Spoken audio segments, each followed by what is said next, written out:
We are calling on everybody to think Africa, act Africa, and prosper Africa. It comes down to the change of mindset.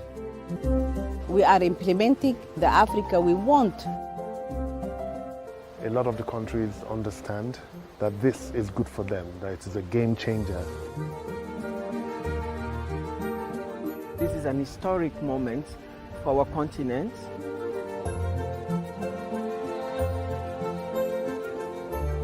So this is entirely African driven. These African countries are making a treaty among themselves. We've been brought up with so many borders. You know, we have our little countries, we have our little economies, our little sectors. We have so many things that divide us, and I think this is an opportunity to really push against those boundaries and to change them. I think you need to be very, very focused in what you are doing. Once you believe in what you are doing, you see, you should not take your either business or job as something that you must do. Okay?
Welcome to African History Month.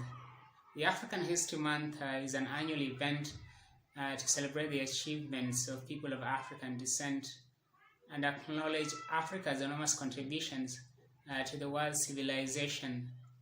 The African History Month is celebrated from 1st of March to 31st of March. Join us in celebrating the African History Month. Greetings, this is Miata Chroma. Welcome to African History Month. Hi everyone, welcome. It's African History Month. I am Diana Marquis Solomon and I'm so excited and I just can't hide it. It's African History Month. We are Africans, not because we are born in Africa, but Africa is born in us. My name is Elsa and this is my African History Month.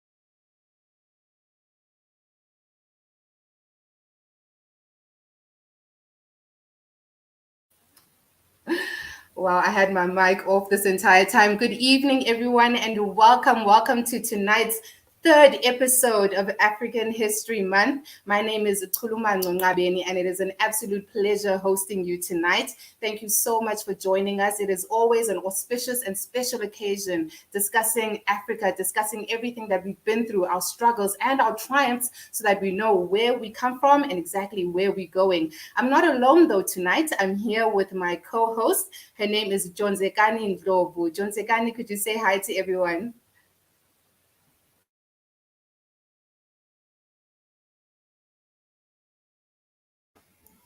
Good evening, Africa. Thank you, Kulamano, for the time. My name is Jonzekani. I'm from South Africa. It is a great honor to be part of this program. So today we're going to celebrate the African History Month. There's no day. We've been hosting since the 1st of March, and then we'll be hosting until the 31st of March. So I'm also not alone. I have my co-host Kulamano, but we also have people who align to the program, and we will have Bobo to grace us with his poem, To Whom It May Concern. Thank you. Absolutely. But before we go to Bobo, and thank you so much to Bobo for gracing us with the poem, I just want to introduce the speakers that we will have tonight. So the keynote speaker will be Dr. Charles Odame Ankra. And then the panelists will be Karim Jamal, Emmanuel Kulu Jr., and Gerald A. Pereira. So take it away, Bobo.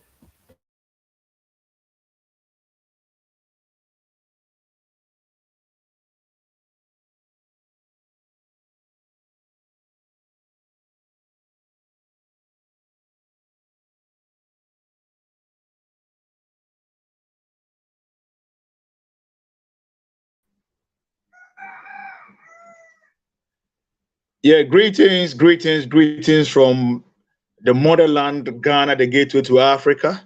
My name is Aita Bobo, the African poet. African History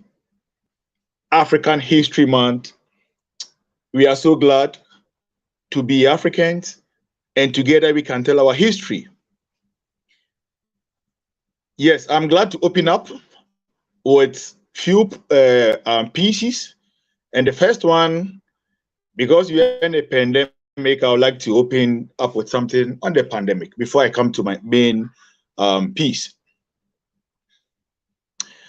We wake up early this in the New World Order, everything shut by a virus, corona. What kind of disease is this taking over? Some coughing, sneezing, difficult breathing. Everyone is masking. I think the world is thinking. Police and soldiers everywhere like warring. People realize we are just nothing. Beauty, power, money can't buy oxygen. Christians are praying. Muslims are praying. Wallahu Akbar. Hindus, Buddhists meditating. I pour libation, still virus spreading.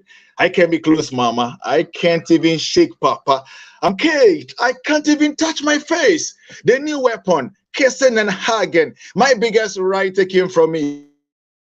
But I can't do nothing. What the hell is all you hear is sanitize, cough into tissue, cough at your elbow, maintain a social distance, no public gathering. The church is empty. God is so lonely. You see the earth, look at the birds, look at the sea. Every creature is free except human beings.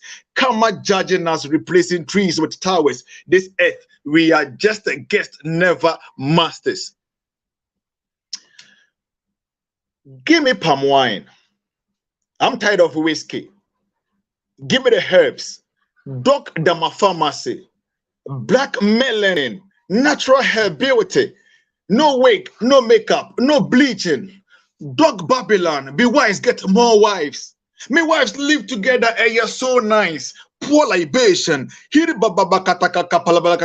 Nonsense. Black to my root. Yes, I'm an African. Me want to live good. Me want to eat good. Fufunin krakra. Work for 3 days. Give me sobolo. Give me asana. Let's say no to the Makoka and Fanta. Everyone loves Mama Africa. Daily flowing honey milk sugar. Everything nice, rich culture. Black to my root. Repatriation is a must. We refuse to be what they want us to be. We are who we are, and that's the way it's going to be. One love, one black, one people. Yeah, Black Africa, Holy Trinity. No place better than Mama Africa. Yeah, done no. Yeah, done no. Heaven is Africa. Now I come to my main piece, to whom it may concern. I am black, but not proud. A foreigner in my own land. I am endowed with gold, but always go for loan. I am very religious, pray without ceasing, but I can't even make a Caesar. I am forbidden to use even the herbs given by nature. I import rice, fish, water, stone, dross. That's my nature. My leaders are puppets. I am a guinea pig. Where is my future? The only creature that hates culture. The only one with melanin that bleach with passion. I can wear my clothes Friday, eat my own food when broke, but boom, fake. Hair, skin, eyelashes, fake. Even lawyers and judges are proud wearing those wigs. I can't speak my own language at school, even grow my own hair. Our strong African leaders are killed. The puppet mouth shut. Ain't it Dabeng? Oh, Africa. Dabeng. Foreigners are protected. Indigenes are always apprehended. Discrimination against black is what we are capable. Get serious. Dreadlocks have no correlation with intelligence. Compare Okomfo Anoche to pastors, Kwame Nkrumah to other bald-headed presidents. Wake up, for we can't be like others. Wake up from mental slavery. Wake up. The world is just a book. Those who do not travel, read only a page. Get serious. Aita Bobo, the African poet. Greetings.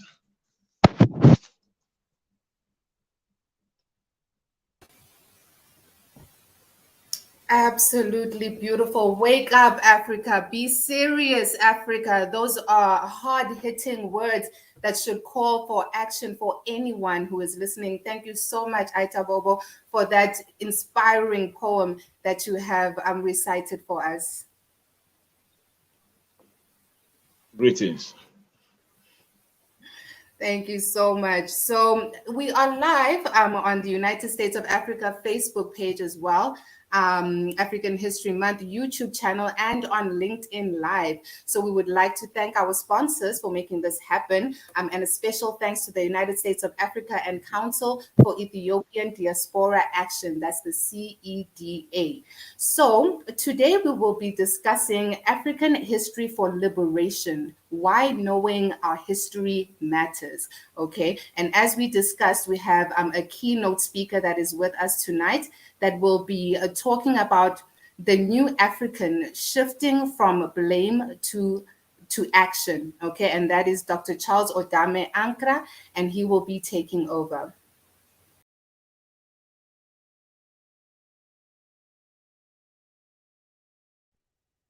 Good morning from the cold city of Calgary, Canada.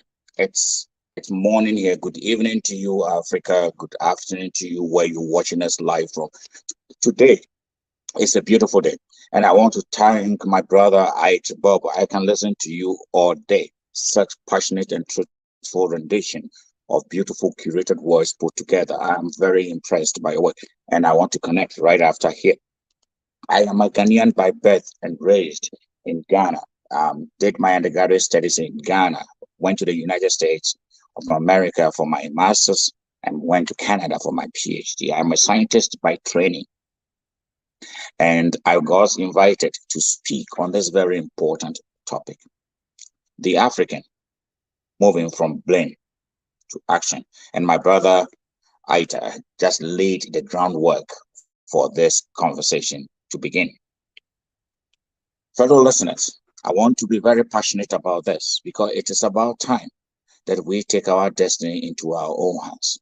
History has it, and I don't need to educate you, that for the past 400 years, the African has been beaten, trapped, oppressed. disintegrated and made to believe that they are not able to govern or they are not able to rule. Let me take you through what happened strategically to ruin Africa. Before the colonizers came, Africa was a unit. We loved our success. We had our own fight. We had our own internal wars, and that did not divide us. We had our own internal tribal differences. That did not divide us. We respected each other. We adored each other. We ensured that each other is protected. You know, as Africa, visitors are never found wanting, because our culture tells us that when you have a visitor, that visitor is vulnerable. The entire community actually goes to protect that visitor. This is what they took advantage of. They took advantage of our generosity. They took advantage of our hospitality. They took advantage of our religiousness. We know as Africans, in generation, our ancestors, great ancestors, worshipped the Almighty God in their own way and their own understanding, with fear, trembling, and trepidation, and they did so very well. Crime was very low in the motherland. Selfishness was very low. Stealing was very low, because our culture, our religious beliefs prohibited such vices in society. We did not hail thieves. We never crowned thieves as chiefs. We never ever ensured that people who are misfits are given very important portfolios. Our kings and queens were the finest of the finest in our society. They were raised and trained on how to speak and how to present themselves. What do we see today? Our politicians, oh my God, are people that we will never dream of even installing as a chief, as a sub-chief, but we install them as presidents to rule over all the resources. They have tied our resources into laws that our chiefs can no more access. They have corrupted our chieftaincy system and obliterated it and relegated it into the background. But we know our chiefs still hold that power. If a chief should decree that something should not happen in a town, we all know that it happens. Is it time for us to go back to where we know, what worked for us, and make sure we go there? Slavery. They brought us things we've never seen before. They convinced us that our loved ones were going abroad to do something better. We sold our own loved ones into slavery, unknown to us. We forgive our ancestors. They didn't know.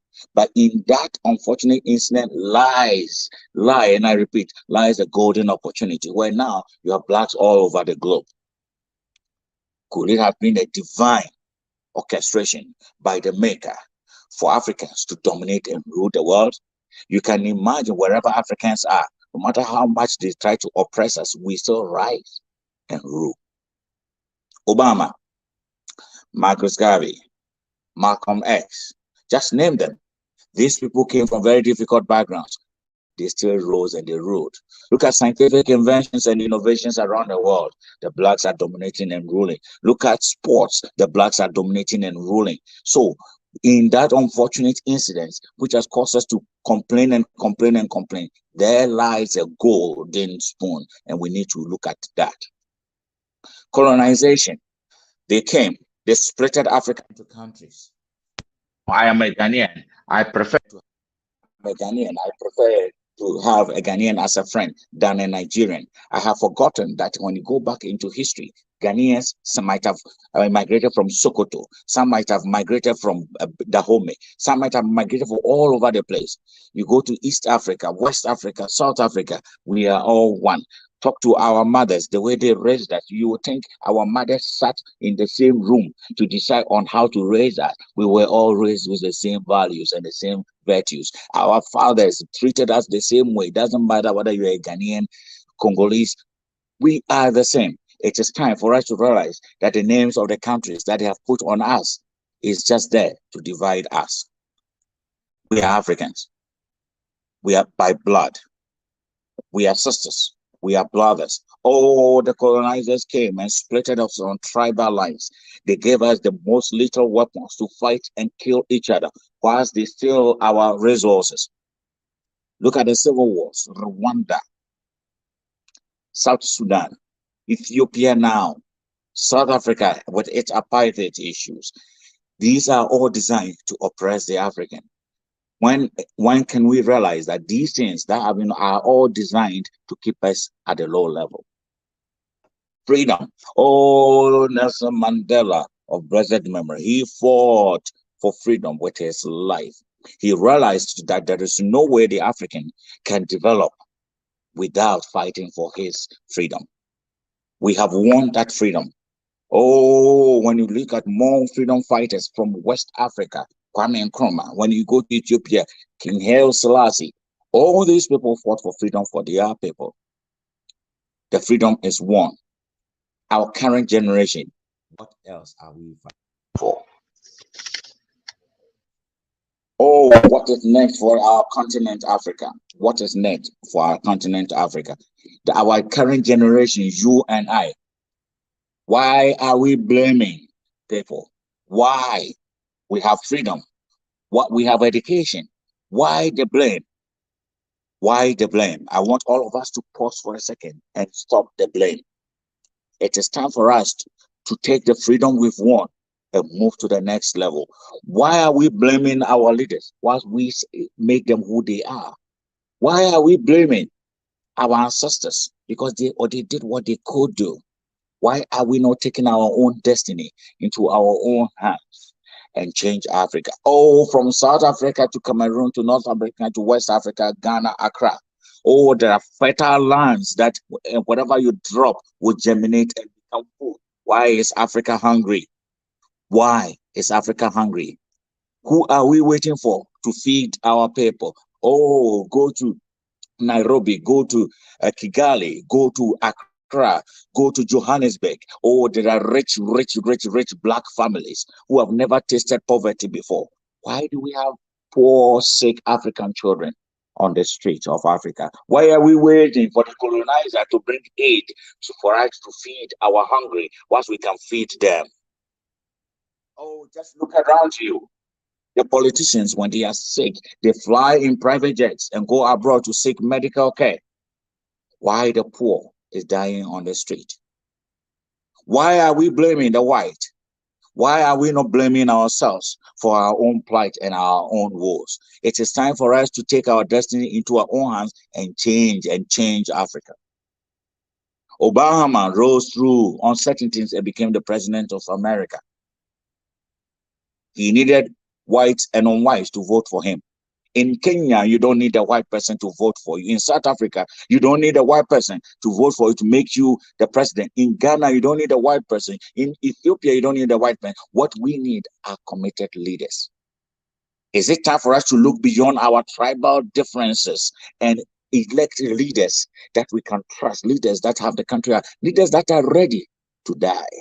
Who is the next Nelson Mandela that is going to empower Africa economically to gain its potential? Look at Nigeria.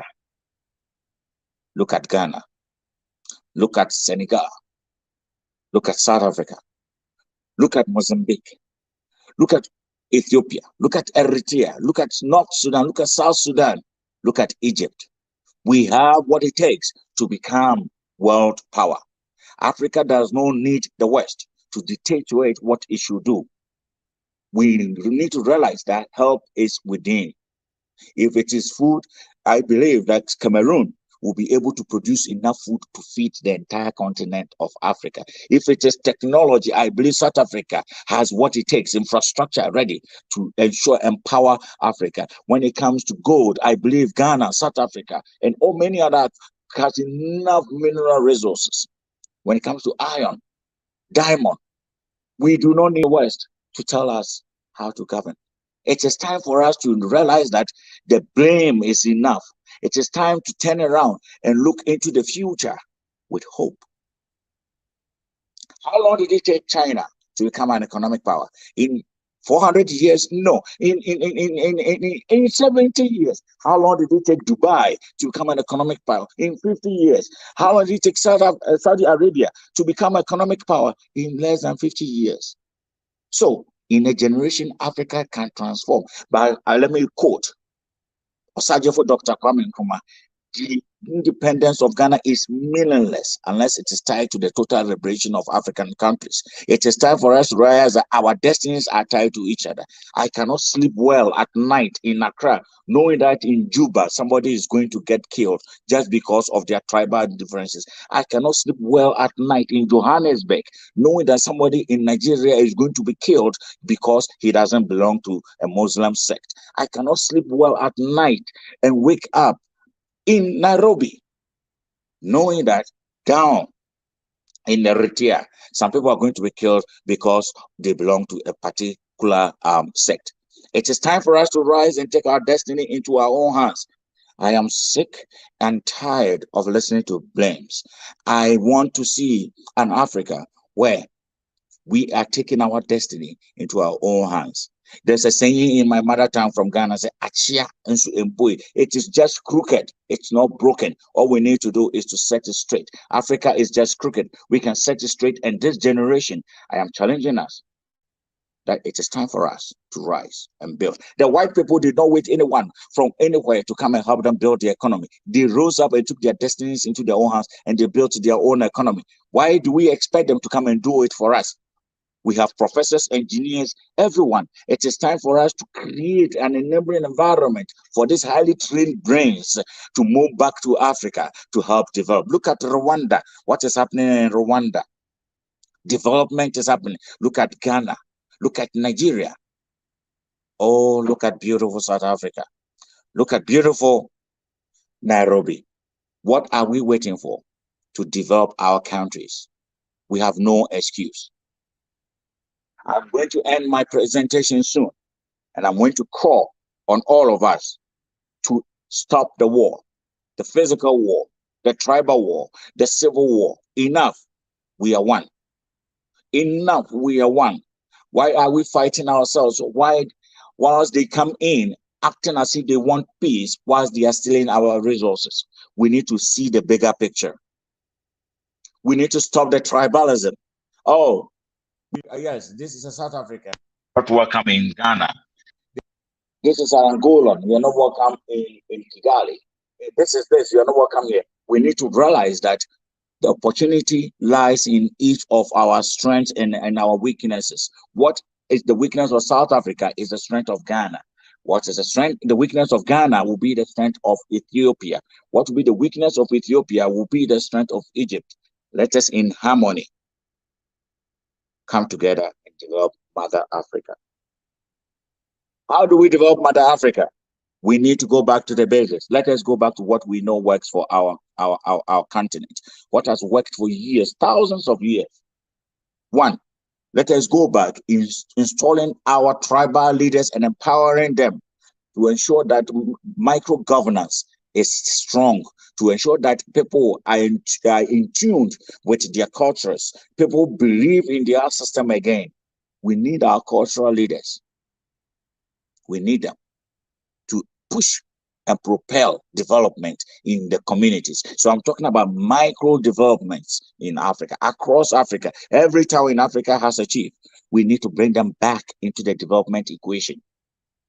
We cannot import a foreign culture and expect it to work in Africa. It will not work. It will fail.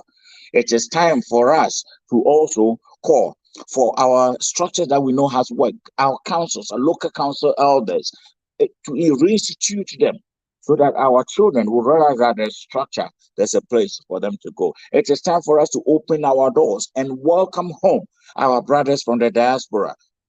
The fact that I am in Canada shouldn't make me an enemy when I want to go back to Ghana to go and develop. Most of the time, what we hear is that, oh, when you live abroad, you guys just complain and complain. You just don't want to come and help because there's nowhere for us to go to help. It is time for our people to realize that there are people who are abroad with experience and expertise who are ready to come. Let us create the enabling environment for people in the diaspora to come home, to come and help. Even if they are not coming permanently, even if they're coming temporarily, they will come and help. When do we do this? Now. And by who? Us. Thank you very much.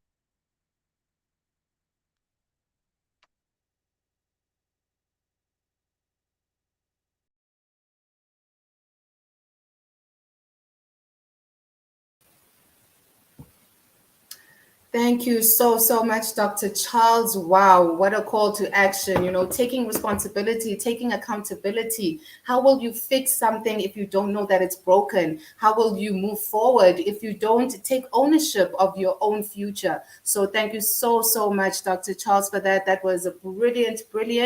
And on that note, we would like to take a 5-minute break, and then we will be introducing our next guest. So please stay tuned, and we will see you soon.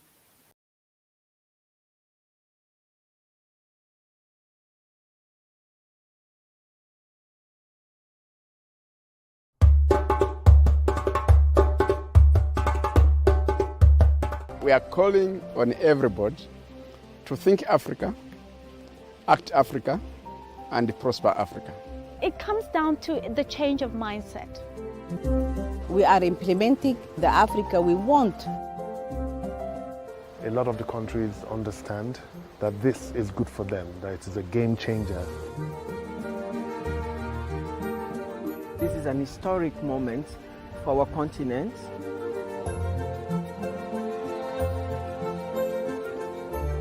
So this is entirely African driven. These African countries are making a treaty among themselves. We've been brought up with so many borders. You know, we have our little countries, we have our little economies, our little sectors. We have so many things that divide us, and I think this is an opportunity to really push against those boundaries and to change them. I think you need to be very focused in what you are doing. Once you believe in what you are doing, you see, you should not take your either business or job as something that you must do. Okay?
Welcome to African History Month.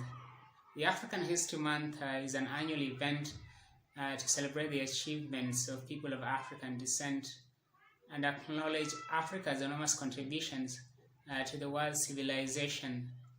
The African History Month is celebrated from 1st of March to 31st of March.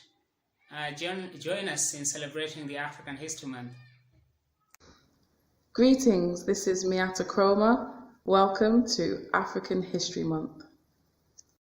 Hi everyone, welcome. It's African History Month. I am Diana Marquis Solomon and I'm so excited and I just can't hide it.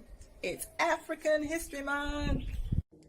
We are Africans, not because we are born in Africa, but Africa is born in us. My name is Elsa, and this is my African History Month.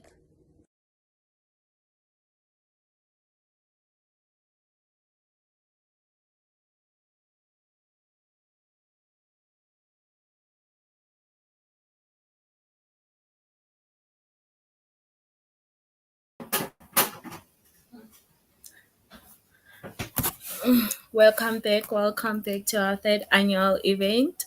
Are you still with me, Junzekani? Thank you so much, Dr. Charles, for the beautiful African history. I was so touched when you talk about the Rwanda history and the Rwanda development after suffering a lot under the genocide history. Ladies and gentlemen, our next guest is Mr. Gerald, well known of his beautiful work as a political activist, a writer, an educator, and a theologian. He has several academic degrees in the areas of politics, theology, and transpersonal psychology. Wow, wow, what a beautiful biography. I think I should be in contact with our beautiful guest, but it doesn't end there. He is currently the chairperson of the Organization for the Victory of the People and the executive member of the Caribbean Pan-African Network. Please glue yourself to our screens to listen to his beautiful message. Thank you.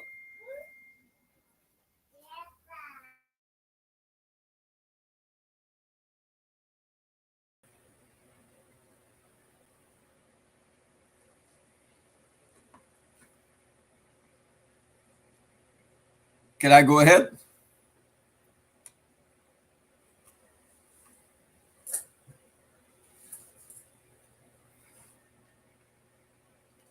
Hello.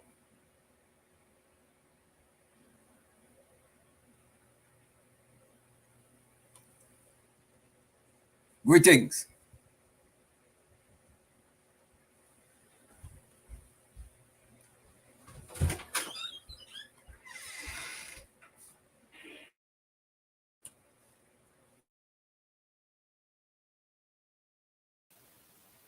Hi, Gerald. You can go ahead. Yep. Thank you. Greetings to all of you. I would like to congratulate the organizers of this program, African History Month, and to the presenters of the program. Our history is very important. As Africans, those of us who are fighting for the total independence and the true emancipation of our people, our history is essential. Before I move on, I would like to congratulate Dr. Charles for his presentation, but I'd also like to offer some comments. My brother mentioned in the same breath Barack Obama with Marcus Garvey. And the reason for that is I think he was focusing that here are two great Black persons who achieved, right? Two achievers who achieved a lot for the race. But then to take Garvey's name in the same breath with Obama is actually an abomination. I'll tell you why. And this is where the class analysis is important. One, you don't need to be a Marxist to acknowledge the rule of class, because class, like race, is a very powerful dynamic. But the problem with Marxists, especially in the what you call the old Soviet style type of Marxism, is that they overemphasize economics and class while ignoring or negating race, the role of religion, and human consciousness, human agency in bringing about change, rather than mere economic factors. Barack Obama had the opportunity to do something and he did nothing, although he is Black.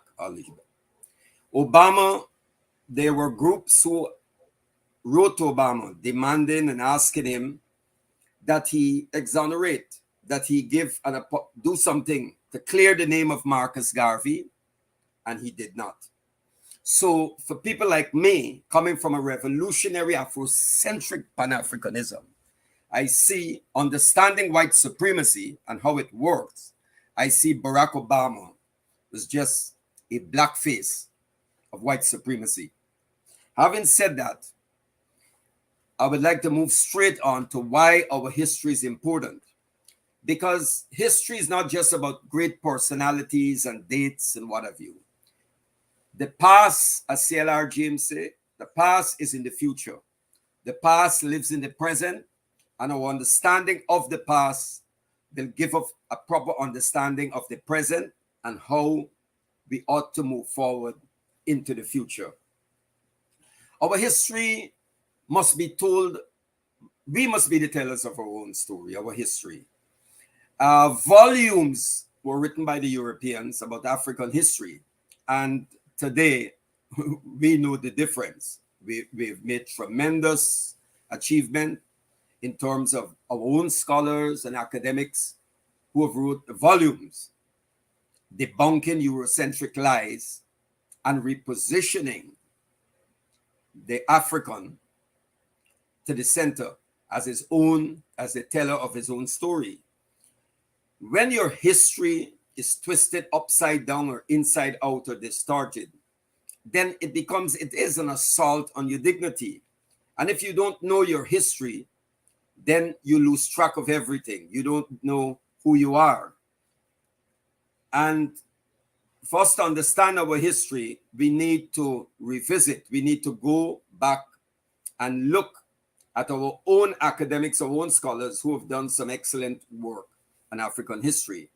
For example, Chancellor Williams' book, The Destruction of African Civilization. The destruction of African civilization started thousands of years ago when Asiatic peoples invaded Egypt, Kemet, as it was known, and other parts of Africa, and imposed their own way of life and culture on us. But there are some people who believe, or the Europeans believe, that African history started with when the Europeans, the Western European powers, invaded Africa and made war on Africans and captured Africans to enslave them in the so-called New World. Now, I would like to touch on Walter Rodney. Walter Rodney wrote a very great book by the name of How Europe Underdeveloped Africa. But before that book, he wrote one called The Groundings with My Brothers. And Rodney, a revolutionary Pan-Africanist, offered a very class analysis of what was taking place. Because we must draw the line between between history and histrionics. There were internal contradictions in Africa, like in any society. But many of those contradictions were not antagonistic. They were not necessarily antagonistic. With the incursion of the European into Africa, shifting the dynamics, non-antagonistic contradictions became open and reached a point where we were at war with ourselves. The brother rightfully pointed out that we had differences, but yet we coexisted and we lived quite differently from the colonial imposition, conquest, and colonization. Why I'm saying this is because at this stage where Africa is, we are in a terrible state. The brother Charles spoke about beautiful South Africa. I don't know what he means by beautiful. If he's speaking, I was in South Africa. If he's speaking about the flora and fauna, it's certainly beautiful. But if he's talking about the socio-economic and political arrangement that exists presently in South Africa, there's nothing beautiful about it. White monopoly capital is still dominant. So what we have in South Africa is a neo-colonial government, a neo-colonial arrangement. We have black faces in high places. But as the great revolutionary Pan-Africanist Kwame Ture, formerly Stokely Carmichael, who coined the term Black Power, said, black faces in high places does not necessarily translate into black power. So we have the Cyril Ramaphosa's in power, but in office, I should say, because office and power are two different things. You can be in office and don't necessarily have power. So the apartheid system has been dismantled in terms of where Africans can go and where they cannot go, which universities they can enter, where they can. All that has been abolished. But there is economic apartheid. After more than 30 years of the ANC being in office, right? Notice very carefully, and this is a contemporary reading of a history. Every time the ANC goes to the polls, its support keeps diminishing. While on the other hand, you can see the EFF, led by Julius Malema, the support for it keeps rising, and there are more members now, more members in parliament than before. Because the whites still control the economy in Africa. And there are a few black capitalists who are more concerned about enriching themselves and acting as facilitators of foreign capital rather than completing what we refer to as a national liberation struggle, which would take the form of democratizing the economy, of putting political real power and political and economic power in the hands of the African masses. That does not exist in so-called beautiful South Africa. And this is what we have across the continent, right? The days of the Julius Nyerere, Kwame Nkrumah, Modibo Keita, Sekou Touré, and Gaddafi, they're gone. What we have now are neo-colonial puppets who are happy to act as mere governors of Africa rather than as real leaders. They act in the same tradition of Pontius Pilate, who was a factotum, a mere servant of Caesar.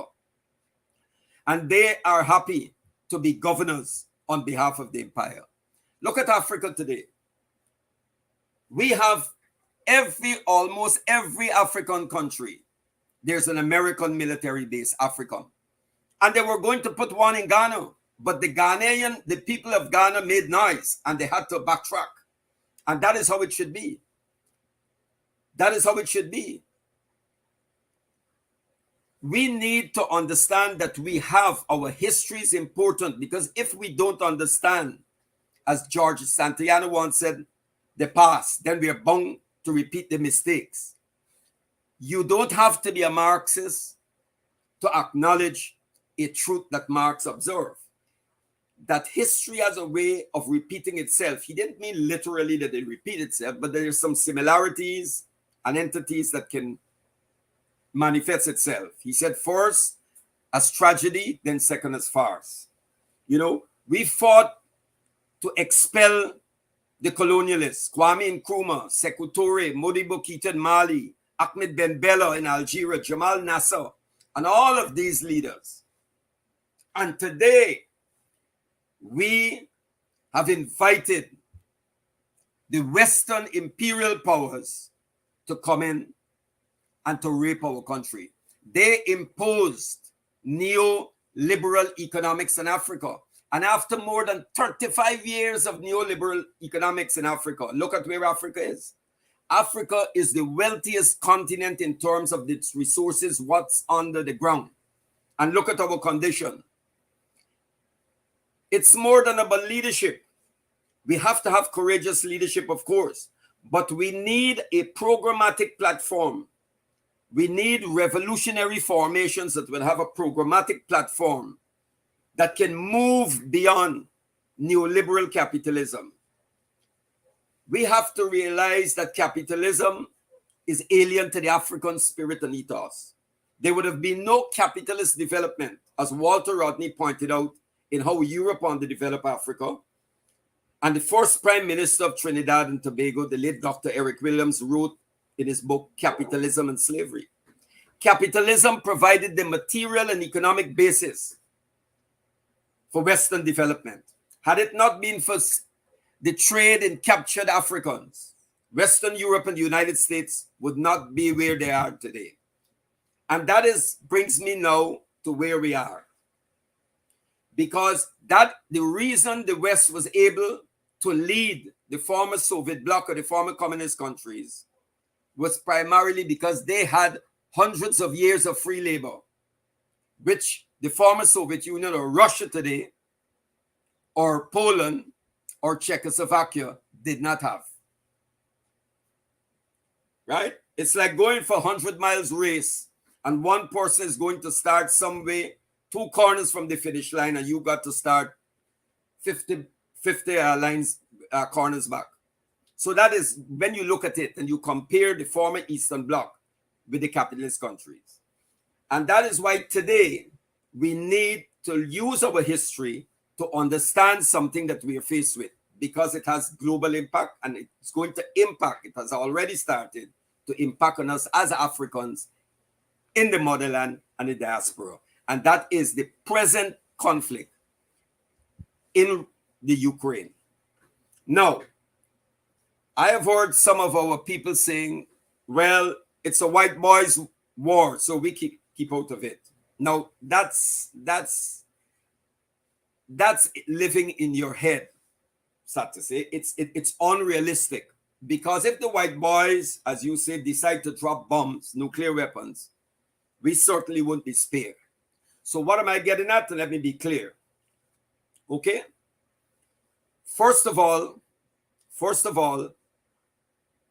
the principal enemy here, and we need to be crystal clear, is United States imperialism, Western domination, and NATO as an instrument for achieving that.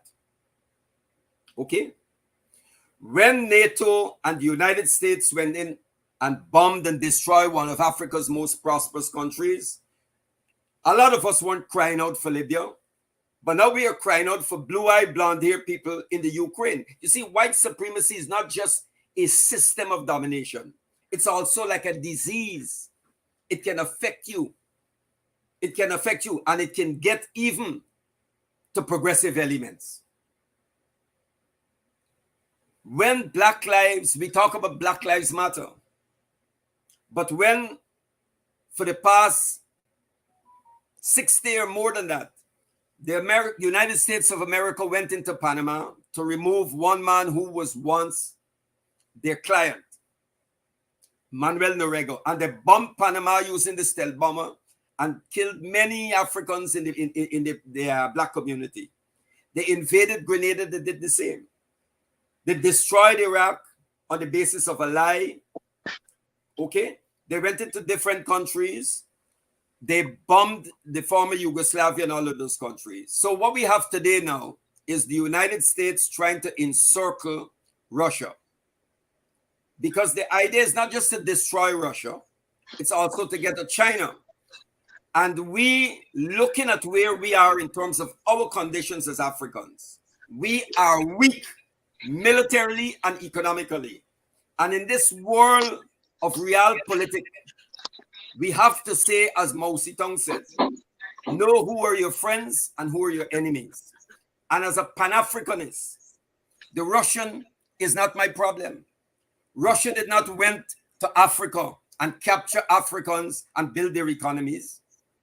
That was not a project of the Slavic races. That was a purely Western Anglo-Saxon project. Britain, France, Portugal, Denmark, all of those countries benefited. The Danes had colonies in the Caribbean. The United States, right? When we were fighting on the frontline states for our independence against apartheid and against Portuguese colonialism, it was Russia who came to our assistance. It was Russia who provided thousands of scholarships to the ANC, to liberation movements, to Frelimo in Mozambique, to SWAPO in Namibia, and to the one in Angola, led by then Dr. I've just missed, I'll get back to him, in Angola. But the Russians were there. The Russians even went as far as naming a university after Patrice Lumumba, who was assassinated. And the CIA drove around with his body for more than a week in the trunk of the car.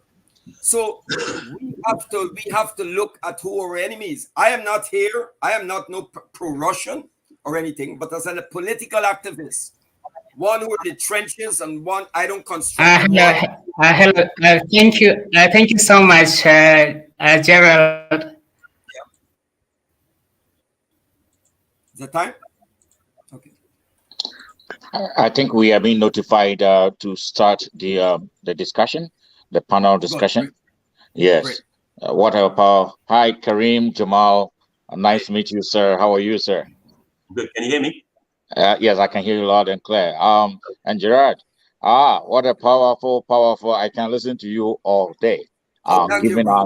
Giving us perspective of who we are. Perspective of who we are. And you know, as somebody who is an avid, and a very passionate, I call myself the new African, in the sense that you learn your history and use it as a foundation to build a better future. Correct. If you learn your history and you use it as a reason to remain who you are, then you are a failure. Yeah. Correct. So our history should propel us. Our history should move us to where they do not want to see us. So, Kareem, I will start with you. Yes, sir. The new African, who is that, and what does that look like to you? Wow. Well, I just caught the end of Gerald Perez's little missive there. So, the new African, well, is one that's informed. I mean, you know, we're going to talk about history in a moment and its value in a second, but you know, we have to be informed. We don't repeat the same mistakes we made in the past. You know, and to be informed about not just about, you know, what people call Black history, but in all matters that concern the world, because our history is actually world history. It's not confined to just Africa. That's right. So we need to know, like you mentioned about Ukraine, why, you know, we need to be informed about these things. People don't even know that Russia started in Ukraine. You know, the capital of Russia was Kiev in the 9th century. That's right. These are Swedish Vikings, Varangians called Rus, that founded Kiev, and that's Novgorod and Kiev. This is where Russia began. So you need the perspective of history before you can give an opinion on these things, you know, and understand and not listen to the rhetoric and propaganda that the West is putting out. Correct. Absolutely. Well said, brother. Yeah, Gerard, you distilled. I call it distilled. You distilled historical perspectives to kind of help the audience be on the same page as yourself. So Gerard, can you tell us who in your mind the new African should be, based on the historical perspective that you've given us? Gerard. You know, Kwame Nkrumah spoke just before I go on, brother Jamal. Thank you for that presentation. Thank you. Kwame Nkrumah spoke in his conscientism of the African personality. Yes. And the African personality is something that is dynamic. You mentioned earlier when you did your presentation, you spoke about sharing and caring and our religiosity and what have you. If you look at the African, there's some specificities to the African. Yes. Now, if you look, you go all over this world. If you go to India or you go to name any part of the world, you can't find an African owning thousands and thousands of acres of land. But you can go to Africa and you will find every Tom, Dick, and Harry from all parts of the world, Lebanese, German, French, everybody owning land in Africa. And that tells you something. And that's where we went wrong. I think, as you said, they abused our hospitality and all of that. Like when the Asiatic hordes went into Kemet, when they first went in, they were welcome, you know, and they started studying and learning and so, but then they came later on to conquer, to destroy. Absolutely. So the African personality is a person who draws from that communal sense of being, that we are connected. You know, we talk about Ubuntu and all of that, right? That I am part of something larger than myself. The whole thing about I am my brother's keeper and all that, you didn't need the Bible to tell you that. True. Africans practice that. you spoke about crime and so. I'll tell you something, because when you tell people this, they think you're talking about fiction. There were societies in Africa where crime, in the sense of violence, stealing and all that, was unheard of. True. I went, and this is where some of the people who subscribe purely to materialistic ideologies like capitalism or Marxism go wrong, because they reduce everything to economics, right? I went to a place in Niger, and this is a country that you would say very poor, and this was an outlying area, and there were people lined up there waiting, number of people waiting to go into the shop. So we just went up and said, "Where's the shopkeeper?" And somebody said, "He just gone around the block to pray, and he'll be back." Right? He then shut up the shop. Money was in his under the drawer and so, right? Now, nobody jumped that counter, nobody picked up anything. People just waited until he come back. He didn't put the money in his pocket and went away. And there was no stealing. And you will say, well, that's a poor country. But yet, you see, what is it that was driving those persons or drive them not to jump that counter and steal? You see? Because this is the things that guide them. There is this moral, and I've always said it, and I made no apology. There's a moral superiority. The African is morally superior when compared with other groups. You know, and you can go to a country where you have all the abundance, whether it's New York or Canada or Germany, and yet you have high crime levels. So it is not always the case that where there is, you know, a lot of that crime is always linked to economics. I'm not denying that, but I'm saying there are other things that you have to address. But the African personality is one who will transcend, will go back. Let us revisit. Let us go back to our past on, right? Yeah. Reclaim the past to move it to a higher level so that we can go forward, as the brother said. If we don't know this history and to reclaim it properly, then the future will be big. And that is why the African personality is a person who will reject that capitalistic ethos that we have today, you know, neoliberalism that is so dominant. That's selfish tendency. Yeah. Is greed is repressed good. in the African. Nothing wrong with it. Yeah, that's right. Yeah. Because in Africa, like you can. Yes. You cannot sleep whilst your tummy is full, whilst your neighbor goes hungry. That is why in Africa, you can walk into someone's house and say, "Do you have food?" And they'll welcome you to eat to your field. That's right. Yes, that is who we are. Karim, I want us to move towards liberation, because you know that there was the physical slavery, which was abolished and then rebranded into a different form of slavery and rebranded. So slavery keeps evolving. Okay, so it is just on paper that you say it is over, but it keeps evolving. All right, and wherever you go, you can see remnants of slavery going on, and they've used our generosity, our differences, which I see as a strength. Our differences, because when you go to, and I said beautiful South Africa, because you see the beauty of the culture, the people. When you go to South Africa, you come to Accra, it's so different, but you still see the beauty of our ingenuity and our creativity at play. How do we harness our differences to propel us to develop? How do we do that? Instead of seeing our differences as something that divides us, how do we harness that differences to develop? There's a lot of points actually. Gerald made some good points about hospitality and things like that, which is at the root of our nature. And that, I see, when other cultures come and experience that, they see that as a weakness that they can exploit. That's right. And I think that's what, oh, you mean that these people actually welcome you and they give you this and they allow you to reside amongst them and they give you gifts. Wow, we can exploit this. There's communities around the world where something like the lie is a concept they don't know, certainly in the past. And again, so truth and lie becomes a weapon. If I can tell you something, Gerald and Dr. Charles, and you believe me, but I have no intention of fulfilling that thing which I told you, then you are at a disadvantage.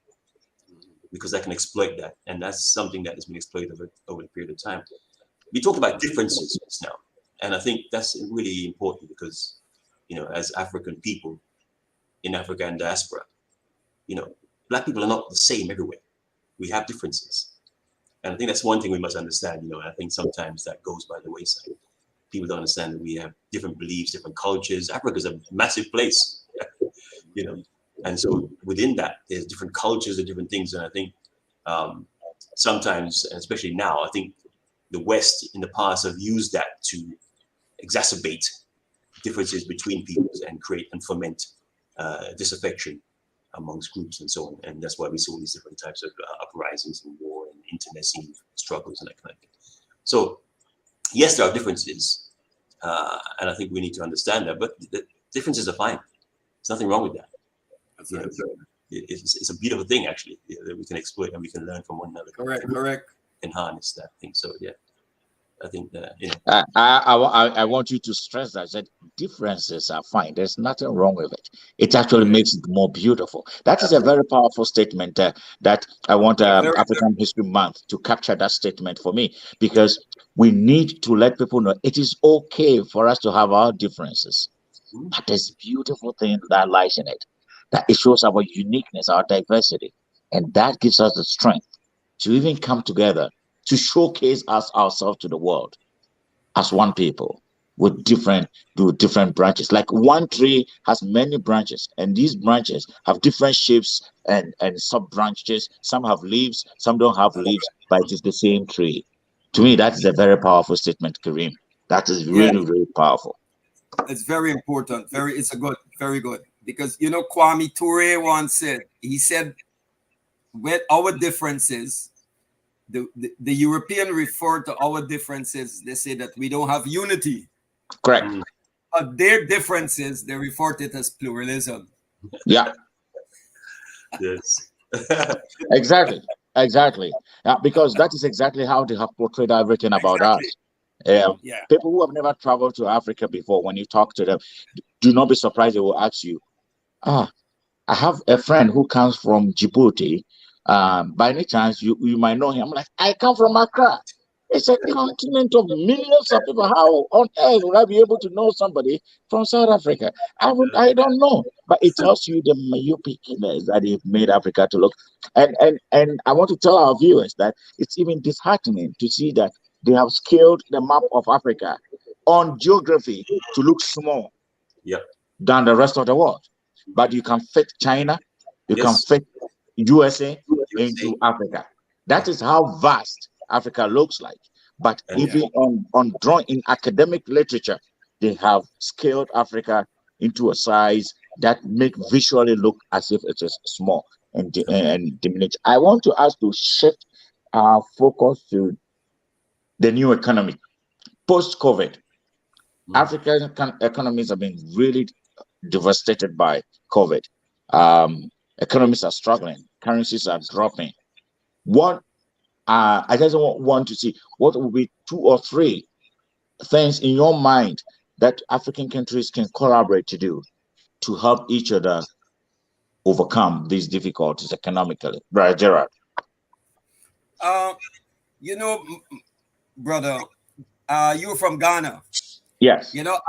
I in Guyana, from my mother's side, my ancestors were captured Africans, and I know from what was passed down the oral tradition that we're from the Fanti nation. Yes. Yeah. So I got that spiritual connection. Ghana, I love Ghana. I love the whole of it, but I have that thing to Ghana. Yes. A former defense minister of Ghana once said to me, Kuchu Chikata. Yeah, Chikata. Yeah. He said Africa. He said, I grew up in Africa. He said his wife is from South Africa. He fought in Angola. He knows African so well. He said, and yet he said Africa is so complex. There's so much I don't know. Right? Yeah. He said, this is the point he's making. He said, how come these European guys, 29 years of age, 40 years of age, sitting in some university or some institution, think tank in Washington or so, could comment on Africa? They don't know anything about Africa. So you get all these talkheads misleading our people and talking sheer nonsense and passing it off as something scholarly. That's where we gotta get rid of that. You know, we have, if you want to know what's happening in Africa, we have to talk to our brothers and sisters who are there. You know, we have to let them give you an insight into what is happening. And very often you will see it's completely different from what is coming out of the West. Absolutely. But this is what we need to do, because there's some people who are trying to, we're witnessing the neo-colonization, right, of Pan-Africanism. Pan-Africanism now is like, I mean, which African leader would deny that he's not a Pan-Africanist? Mobutu would tell you he was a Pan-Africanist. Yeah. You know? But then Mobutu worked with the CIA, he worked with apartheid, South Africa, and all of that. You know? So is that what you call yourself? Let's see some concrete what you were doing. Right now, it is sad across the African continent, we bought into this neoliberal economics that when you witness what it has done, it widened the gap between the have and the have-nots. Yeah. And it went into Ghana. It went into Ghana during Jerry Rawlings' time, when they went for what was called the structural adjustment program. Yeah. Right? And a lot of Ghanaians lost their jobs and what have you.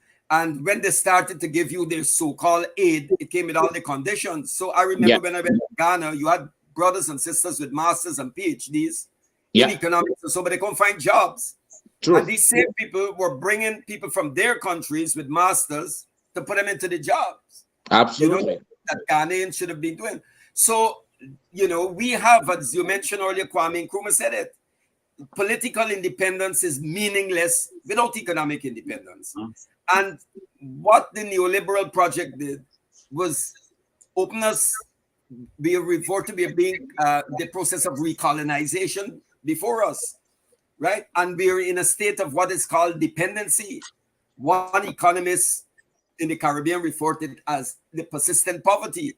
But we have to break with that. We have to break with that model. We have to, and as you said earlier about culture, our ideology comes out of our culture. We had political systems and economic systems that were far superior to the West. Yeah. In fact, what is called democracy came out of Africa. You have the Palava system, you have the system that they have in Ethiopia and other places. And that was what they were doing in Libya, what they call the Ishtirakia. Democracy first, as a practice, came out of Africa. Then the Greeks somehow, like everything else, stole it. And then it went there and then it passed on. But you know, people sat, what you call it, deliberative democracy or participatory democracy. People sat under the trees or in open area and decided the future of the community. The chief was just a symbol of authority.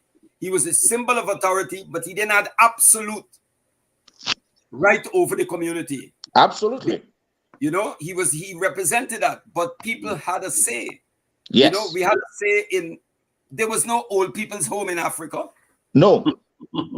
People's home. We didn't have that. The first time prisons were built in West Africa is when the Portuguese came. Yes. So how did African society address deviant behavior? Because everyone was held accountable. We looked out for each other. And the economic system, what Nyerere referred to when he was trying to build what he referred to as Ujamaa, right? And the whole thing about collective work and responsibility and cooperative economics, that and putting the human being at the center of the production of goods and service, rather than just producing goods and services primarily for profit. That is very powerful. And that is truly the African. We put people at the center of our decisions. Exactly. So that everything that we do, we think about the people. Which is very different from the Western economics. So, brother Jamal, one of the things that we see often is large-scale importation of goods, services, culture, and I need to go there again. large-scale importation of goods, services, culture, and lifestyle into Africa. How do we stop this? Wow. And effectively stop it? How do we do this? Because I believe that we can have goods from South Africa that Ghana needs, that South Africa can supply Ghana. Ghana can have goods that Ethiopia needs, that Ghana can supply Ethiopia. Why are we not having cross-country collaborations economically to address problems from within rather than importation of foreign goods and services to the detriment of our continent and to the enrichment of others? Let's go back to something you said earlier about economic independence. There are no independent black nations in the world. I say that because if you borrow money, you're not independent. If you borrow money from the IMF, for instance, then they will have caveats in there which say you cannot grow this, you cannot subsidize your farmers, you have to import these goods. So the things you used to grow, you're now importing. So going back to your direct question about goods that were imported, which is crazy because you're going to have no GDP. If you're importing things that you used to grow, you put your farmers out of business, number one, and you lose any economic independence you have because you're always going to be borrowing that same money. You're going to be paying off that debt forever. You know, the interest rates they put on you are so astronomically high. You can never pay that back. This is the whole design. So yes, we release you from slavery, but now we have a new subterfuge that we bring in, a new type of slavery, which is more comprehensive because you believe that you're free, but in reality you're not. So now you're importing things you used to grow because I borrowed money from the World Bank and the IMF, these wicked institutions owned by the Americans, and so on. You know, so that's number one. Culture. This is spread through, you know, obviously through the airwaves, you know, through the internet, you know, through satellites, everything. So this infusion of things that were foreign for us before, we're now surrounded with, you know, and there's no getting away from it unless your structure educating young people is such that they can see these things but not be influenced by them. But unfortunately, obviously, you know, everyone's phone, you can get access to anything now. You can see things, and these things are creeping into our culture. So we now become like we have adopted many Western ideologies and cultures, and that kind of the saturation of media and that type of thing. You know, so it's almost hard to combat that because it's everywhere in the atmosphere, isn't it? Yeah. So that foundation has to be set in your education system. You know, those things which we think the education system. I think you are hitting something really hard, and I can see my brother Gerard shaking his head in agreement that the education system. Please go on. Yeah, well, the education starts at home, doesn't it? I think people have the misconception that education's in school. Yeah, school supports what you learn at home. They should be working in tandem together. You know, you don't stop learning when you come home from school. You know, the principles, the morals and ethics and those things should be set in the home, and reinforced at school, you know, so that we have those things working in tandem together, holistically, you know. But what do we teach in schools? I mean, for instance, and some of the things I had outlined, you know, today, talking about history and the importance of history. I mean, how many of our people know about Edward Bernays' propaganda? We get in propaganda now in the West about the war. I mean, this is what Bernays says. He says his thesis is this: that invisible people, just that statement alone, invisible people who create knowledge and propaganda rule over the masses with a monopoly on the power to shape thoughts, values, and citizen response. My God. Engineering consent of the masses would be vital for the survival of something you mentioned earlier, democracy. So how can you engineer the masses and consent and then call it democracy? That's a contradiction in terms, isn't it? Yeah. Yeah. You see? That it's powerful. That is powerful. And I think the truth is staring us in the face. But the lies is what has been imbibed in us and has eventually caused us to be blind. There is nothing more painful than to have sight, but you cannot see. And I believe that what we are trying to say, and you and Brother Gerard all have stressed this, is for us to go back to our roots and look at what worked for our society, modernize it, and build on that. And this will start with our education, our culture, our system of governance, one person for all for one person style of living, abandoning the idea of capitalism, which has never been part of our African system. It's never been part of us. What has been part of us is ensuring that you hold your family's hand and you hold the other family's hand, and we all move in unison, where everybody is happy. I want to share a beautiful story with you. When I was born, my grandmother told me, my great-grandmother told them, that in the olden days, they will look into the community and identify brilliant children, brilliant kids. It doesn't matter which family they come from. And the entire community will contribute and push that kid to go as far as possible, because they believed that if they're able to change the life of one individual, that person will come back and develop the society. And a lot of communities were transformed this way. We've lost that communal spirit of developing. Now we become more individualistic. When you go to Accra, those who live in affluent neighborhoods, some don't even know their neighbors, which has become just like Canada where I live. I don't know my neighbors. Okay, if you bump into them accidentally one morning, good morning, and that is it. So we need to go back to what we know that works and revise it. And Gerard, I will have to run very shortly here, but yeah, before I wrap up, I want you to send a very powerful message to our listeners. The new way to the new Africa. What is the new way? What is your message? That this is the way, and this is the way for all Blacks into the future. I just want to say quickly, as one who is interested in the focus on decolonizing a curriculum, I'll tell you, years ago when we were in high school and we were thinking about going on to university, none of us, we were not really thinking about Oxford and Cambridge and Yale and those places. Our dream was to go to Ibadan University or some university in Africa. Now you would notice, my brother, that what you had as a foundation of your tertiary education in Ghana, when you went on to Canada, you would have been shocked to see a lot of things there, in terms that you were far way ahead.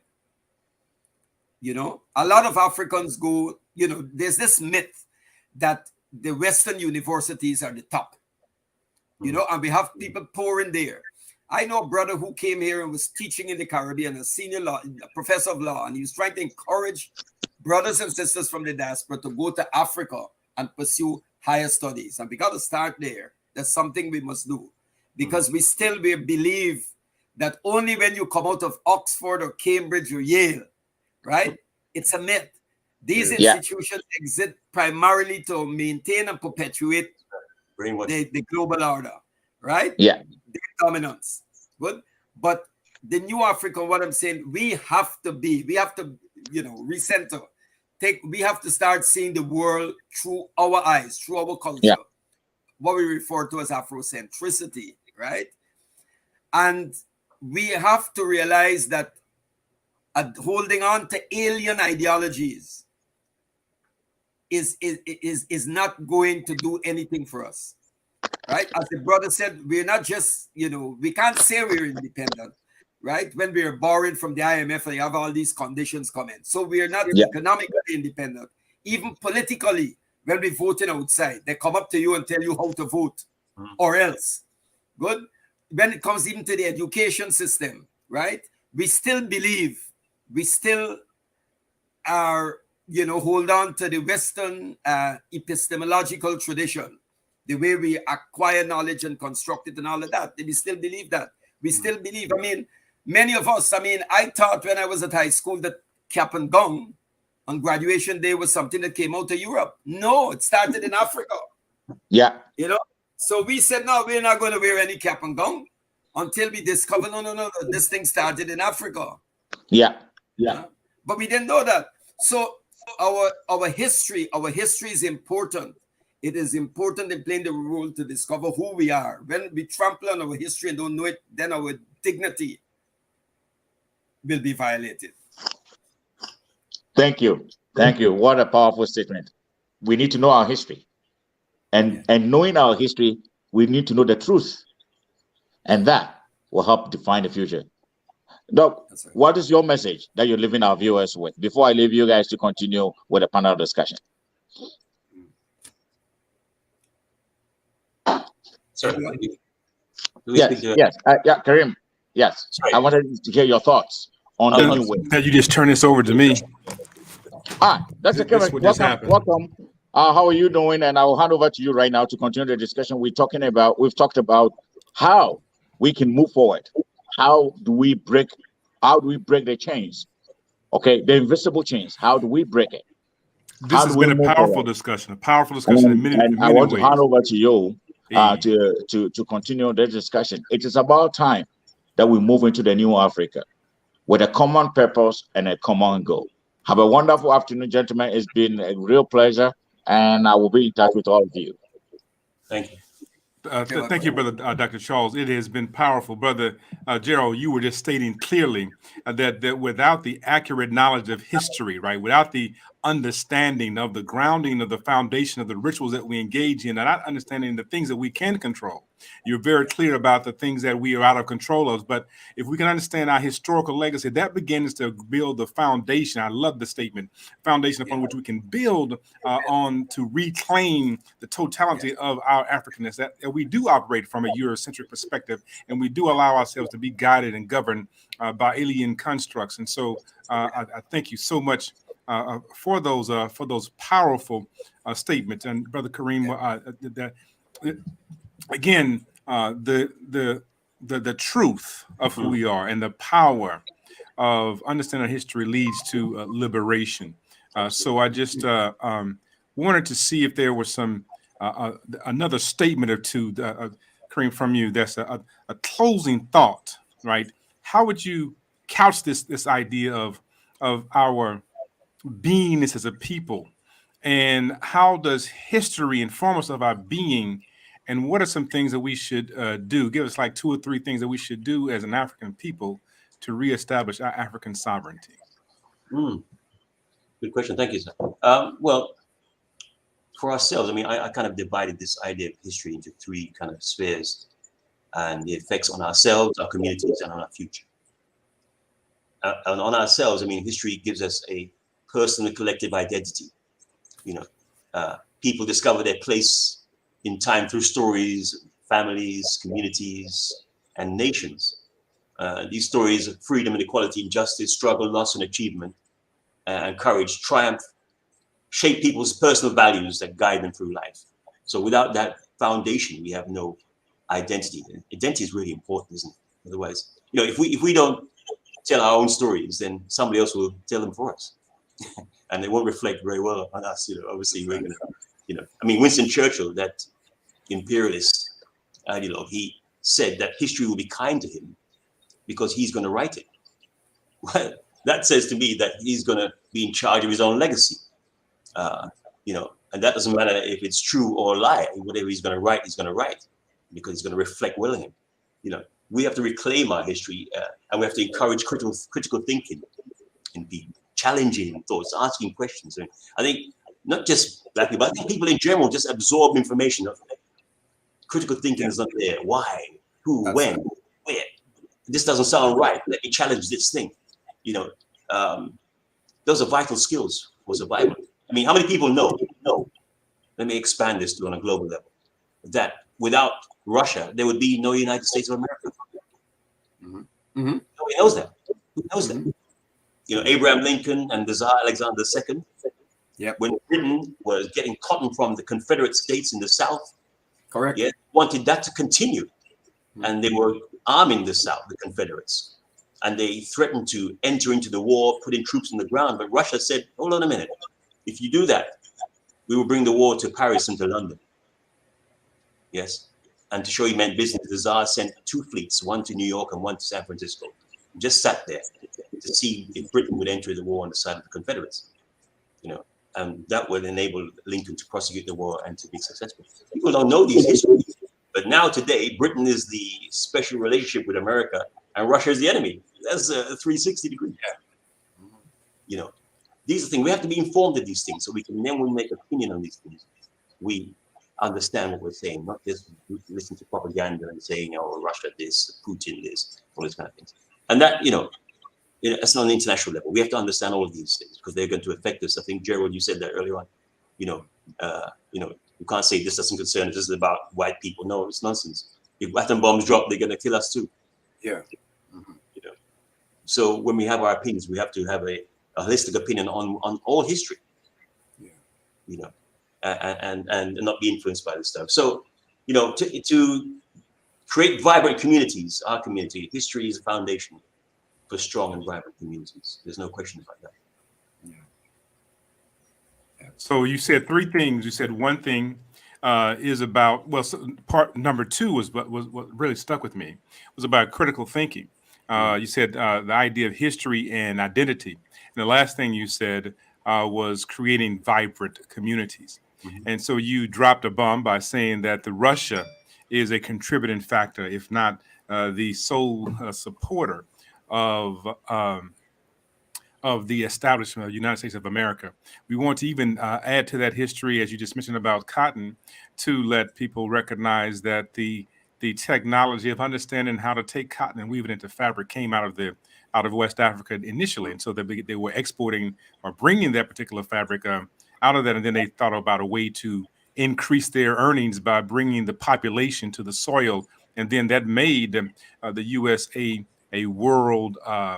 It was the economy of the U.S. that was generated by African people, which is also imperative to know. So even beyond Russia, I think that this is important to know that without the African genius, that history is important. Then there would be no United States of America to even understand how to do the fabric in and of itself. And that became king. And so if cotton was king in the United States, then who were the king makers? And so we realized that Africans made the kings. And so they actually went on a crusade, and they put together a dream team of understanding how to get those who knew how to do cotton and those who knew how to do rice and so forth and so on, getting the gold from the land. And so we understand that the economy of the world, this is a retell of the history, right? That the foundation of even this conversation about the world is predicated on the world's people that never get recognition. But I think that you all are on top of it when you say that we must tell our story. I love what you said about Winston Churchill, saying that they always be noted because he will tell his story. The question is, when do we tell our story? Brother Gerald, give us a closing thought here. I know that you all have exhausted the conversation, but it's not tired. It's simply I want to make sure that it goes into a moment of retreat to gain new strength. But you both are enlightening us so much. Give us some things that we can think about as how do we use history as a modality for the reclamation of African identity and sovereignty. Yeah, well, I think Walter Rodney said in both Cabral, it's a weapon. And you ask, I think what we need to do, we programs like this is this African History Month. What we are doing right now, this is it's amazing. This is the type of thing that we should be pushing and supporting. But we also need to have build what we call have schools. And I'm not using school in the Western sense here now.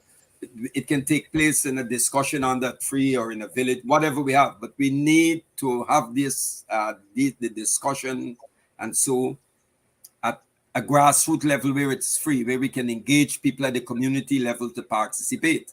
It's like taking the university or the institution of learning to the people rather than waiting for them to come to it, because we know people's lives, how it go. People are take up in the day-to-day struggle to survive. And it's very important because, as Brother Kareem said earlier, those who, if we don't tell our story and tell it properly and accurately, then those who hunted us, the story with the hunter, will tell their version of the story. I mean, for instance, Brother Kareem mentioned, like, you know, we were once a colony of Britain. And I remember reading, we had a textbook called The Royal Reader. We were using that in the primary school. And one of the stories in that book was about George Washington never told a lie. And there are three things that people know, the older generation in this part of the Caribbean. That one, George Washington never told a lie. So we say, wow, who's that? Because we know we all lie. We're lying at our time's age and so. But George Washington never told a lie. It's when we decided to go and read and do in-depth study. No, they didn't tell us that George, when the war was going on against, when they were fighting Britain for this independence, he had a shortage. He needed molasses, and he exchanged one of his captured Africans for so many kegs of molasses that came from Barbados. They didn't tell us that one. We have people here in this part of the world who believe that the U.S. Civil War was over the issue of slavery. Not so. Not so. Brother Karim hinted at something. The South was also going to do business and trade cotton to with Britain. You know, the war, even look at the Lincoln-Douglas debate. Lincoln said that there are two races here, and one is superior and the other one is inferior, and he gave the issue of superiority to the white man. It's clear. So they then went to war over African slavery. No way. But we have people, that was what was taught, and people still believe it. People still write about it and argue about it. False, fallacious. The system never encouraged us to think critically. And what is happening now with part of the neoliberal project?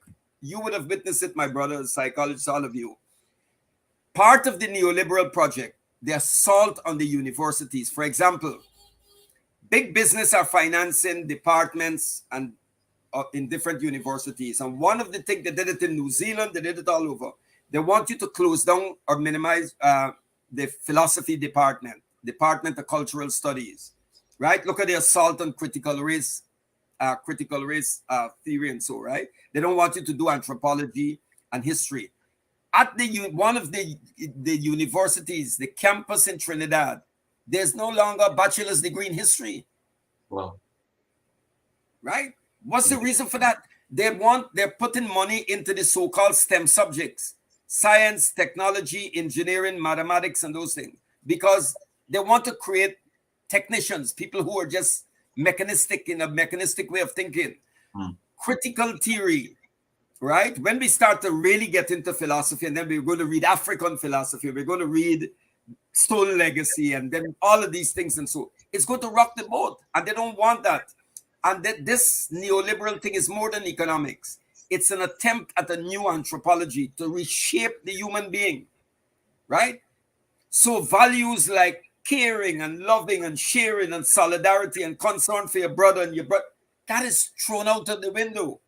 So we reduce, the education system reduces, you construct what is called a homo economicus, just an economic man whose primary existence or reason for being is to produce and to consume. Produce and consume.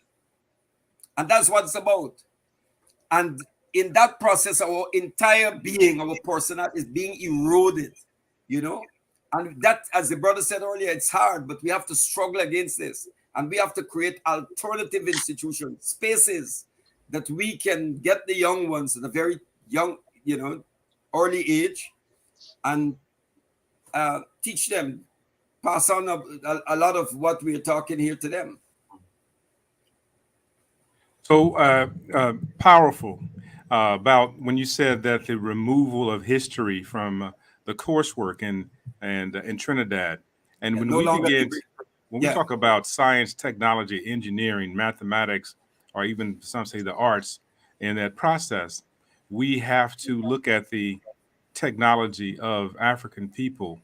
And I think even with that, there's a way to strategize. And then when you said create those spaces that without the engineering capacity, without the idea of charting the stars out of Kemet, we wouldn't have a calendar.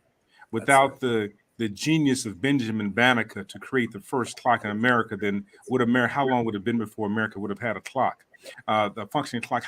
When we begin to examine the technologies of a population that has made this world better, if it's not from the internet to the technology of this, simply, as we mentioned earlier, the technology of making fabrics, the smelting of metal, all of these things. So even when there's this desire to erase a population or to cancel a population, Brother Gerald, you bring a powerful point about a strategy of guerrilla warfare.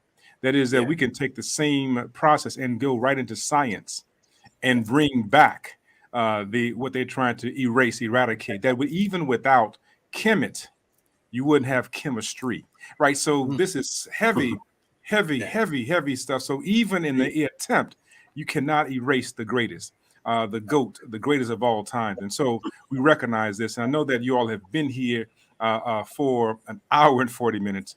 And I'm sure that we could stay even longer to dissect some things. I think that I would like for people to know how to connect with you all. So leave us a way to connect with you, Brother Kareem. Yeah. Oh, well. So, well, we teach what we call Africology. We don't call it Black history, we call it Africology. And we have our website is africology.org. You can find us on there, or on our Facebooks with the same names, all of our handles, social media handles. Africology.org. You can find us on there. And we have a novel way of also educating people, because as a playwright, I also use drama to teach people, because obviously we all learn in different ways. And some people cannot enter into a seminar or a forum or a classroom and learn. So we use visuals to teach them, and I found it very powerful. So for instance, we have a production coming out later on about Black Wall Street later in this year, a musical, which, people will be able to absorb. We know how people like music. So we're trying to take these lessons to people in as many different forms as we can, so that people can absorb the history and know, and just we can incite in people what David Walker called the spirit of inquiry. Spirit of inquiry, which he spoke of. David Walker, a man, a giant of 19th century abolitions, people don't know about, challenge the status quo unequivocally, stating that, he wants freedom for Africans now, not in the future, but now. I mean, that was unusual rhetoric for people to hear in those. And say, look, this thing is, this thing has to be given to all African people now, everywhere, and so on. So yeah, so you can find us on Africology.org, and also all our social media handles are the same address. Africology.org. Yeah. Utilizing play and drama to enlighten and inspire, to inform and direct, to correct what is broken or fragmented, telling the truth from a perspective of a people, not from being disempowered, but as David Walker's appeal tells us, is that we have to know who we are in this space and be firm in that. I think that we've had a difficult time being firm in identity, but I like the fact that you're saying that through these methodologies of putting some sugar in the medicine, we can bring about a healing, and that sugar in the medicine can come through plays and so forth. But inside of that is always a truth, because the oppressor does the same thing. Always put the sugar inside of the poison, but you put in the sugar inside of the medicine. Thank you. Brother Gerald, how do we get in touch with you? Yeah. I'll give you can go to www.ovpguyana.org, and we have an educational arm called the George James Institute. We run classes for our members and different parts of the country, and so we named it after the great Guyanese scholar George James, who wrote the book Stone Legacy. And this is again, we have streets after so many years of independence or Republican status. We still have streets named after colonial enslavers and what have you, but there is nothing named after James or Yan Carew, the great Guyanese, the other scholar Yan Carew. So we named our institute after George James. And you can look, if you go to it, you will see our program, and so the some of the courses we run and what have you there. And one of the things that we are in the process of doing is compiling a list of persons such as yourself and Brother Kareem, that we intend to invite. We notify you like 1 month before, and we bring you on so that you can talk to some of the youngsters, both at the university and high school level. We'll get a topic or so, send it to you, so we know you're busy and so on.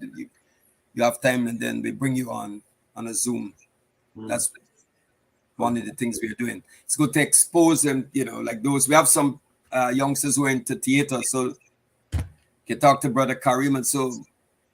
But I know, Brother Ikiri, you've been doing a lot of work, and for some time, a couple of years ago, we were trying to reach out to you, but with the pandemic such is happening, but we're here, through this the United States of Africa, the work that they're doing.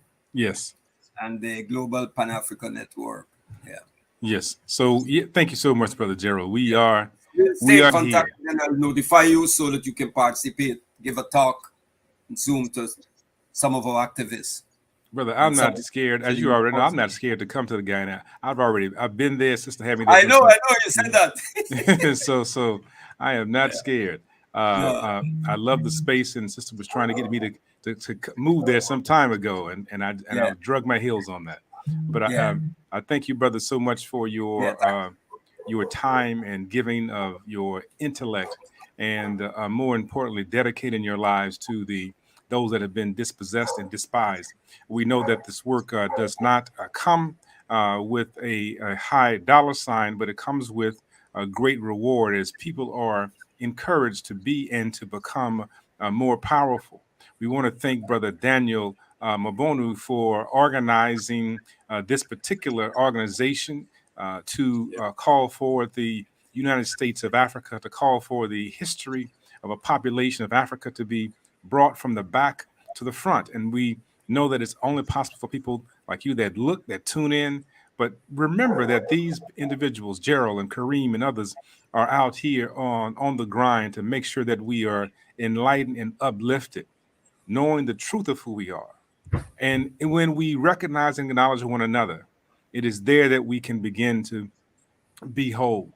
Gerald reminds us of George G.M. James' work of stolen legacy. And Mary McLeod Bethune says that we are heirs and custodians of a great legacy or history.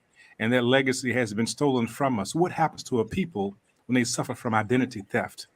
Well, one of the things that has to happen is the restoration of the identity. The works of Kareem and the works of Gerald are some of the works that are restoring the identity of a population who then will not live in a space of a stolen legacy, but we will have the reclamation of that legacy, and we will live in the greatness therein. Thank you all so much. Thank you too, brother. Thank you. Thank you. Thank you.